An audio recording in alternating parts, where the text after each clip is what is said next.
12 अक्टूबर 1972 flight number 571 जमीन से हजारों फीट ऊपर एक बर्फीली पहाड़ी पर क्रैश हुआ और जो पैसेंजर्स बचे रह गए उनके पास खुद को बचाने के लिए सिर्फ एक ही चारा था, अपने ही फैमिली मेंबर्स और यार दोस्तों को खाना।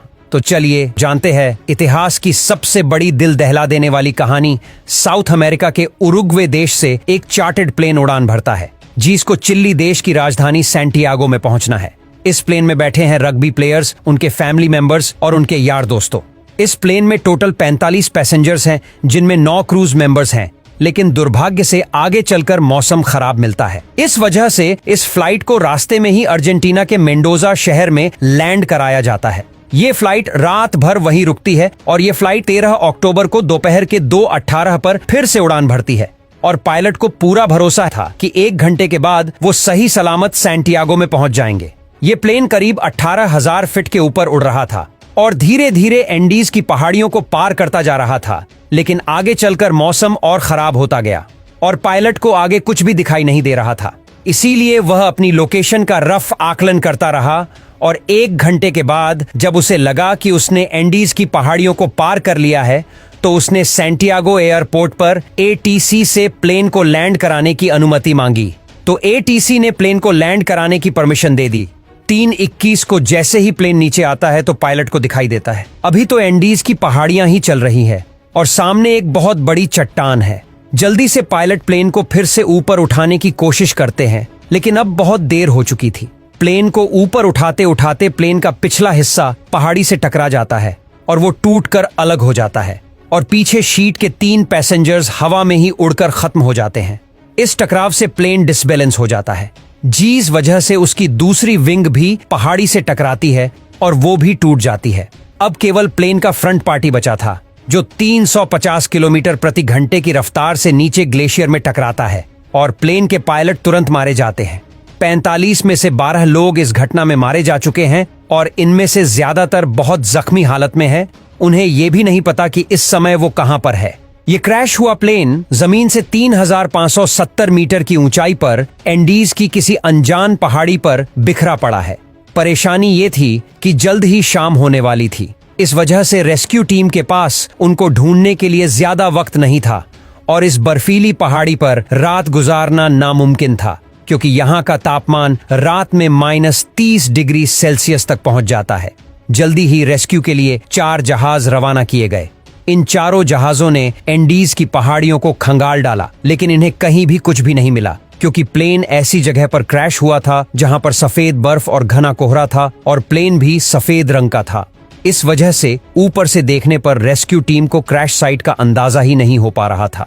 बचे हुए पैसेंजर्स को उम्मीद थी कि वो कैसे भी करके सिर्फ आज की रात काट ले, कल तो उन्हें कोई ना कोई बचा ही लेगा, और उन्होंने क्रैश पड़े प्लेन में शेल्टर बनाया और रात को कैसे भी करके काट लेते हैं। लेकिन जो रात गुजरी इनके लिए बहुत भयानक थी। अगले दिन की सुबह 14 अक्टूबर को सर्च ऑपरेशन फिर से चालू किया जाता है और 11 जहाज इन्हें ढूंढने के लिए उड़ान भरते हैं।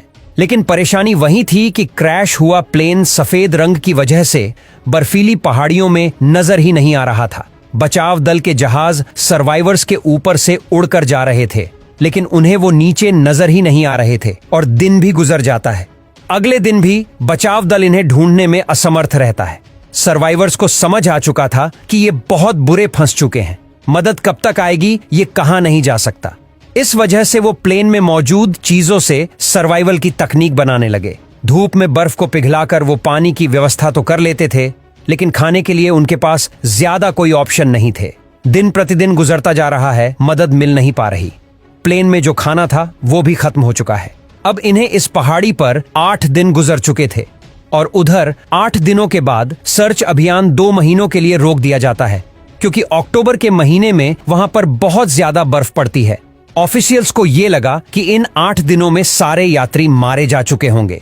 इस वजह से उनकी मुर्दा बॉडी को 2 महीने के बाद खोजकर उनके घर वालों को भिजवा दिया जाएगा। इधर सर्वाइवर्स को प्लेन के मलबे में एक रेडियो मिला। जब सर्वाइवर्स ने रेडियो को ऑन किया तो उसमें उन्हीं की न्यूज ब्रॉडकास्ट हो रही थी कि फ्लाइट नंबर 571 के सर्च ऑपरेशन को अब बंद कर दिया गया है। इस न्यूज ने सर्वाइवर्स के होश उड़ा दिए। अभी तक तो उनको अपने खोजे जाने की एक उम्मीद थी, लेकिन वो अब रेडियो पर अपने ही मरने की खबर सुन रहे थे। उन्होंने प्लेन की सीटों को फाड़कर उसकी रुई को अपने कपड़ों में भरकर ठंड से बचने की कोशिश की। सीट कवर को पैरों में लपेटकर बर्फ में चलने के लिए जूते बनाए।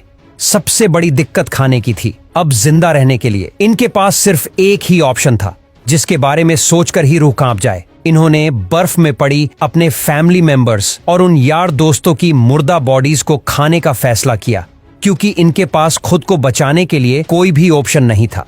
लेकिन 29 अक्टूबर को कुदरत ने इनको एक और झटका दिया। वो रात में सो रहे थे और अचानक उन्हें पता चलता है कि पहाड़ से बर्फ का एक मोटा हिस्सा टूटकर नीचे गिर रहा है। ये एवलांच इतनी जोर से आया कि भारी मात्रा में मौजूद बर्फ ने उनके टूटे प्लेन को अपनी चपेट में ले लिया। उनका प्लेन बर्फ के नीचे दब चुका था और प्लेन के अंदर भी बर्फ घुस चुकी थी।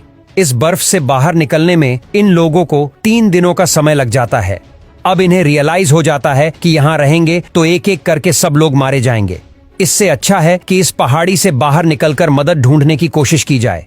और उनमें से 3 लोग इस पहाड़ी से बाहर निकलकर मदद लाने का फैसला किया। और क्रैश के 33 दिनों के बाद यानी 15 नवंबर को ये तीनों लोग मदद ढूंढने के लिए निकल पड़ते हैं। चलते चलते इनको शाम होने लगती है, तभी इनकी नजर प्लेन के दूसरे टूटे हुए हिस्से पर पड़ती है। जब वो उस मलबे के पास जाते हैं तो उन्हें उसमें खाने के लिए बहुत कुछ मिलता है और आज की रात उन्होंने इसी में गुजारने का फैसला किया।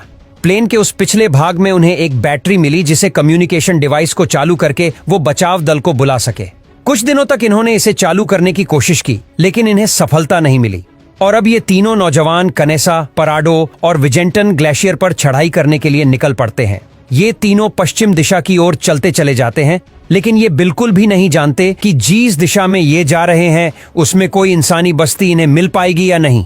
उनको बस ये लग रहा था कि उनको इस सामने वाली पहाड़ी को पार करना है और उन्हें मदद मिल जाएगी, और उन्हें उम्मीद थी कि वो 3 दिनों में इस पहाड़ी को पार कर लेंगे।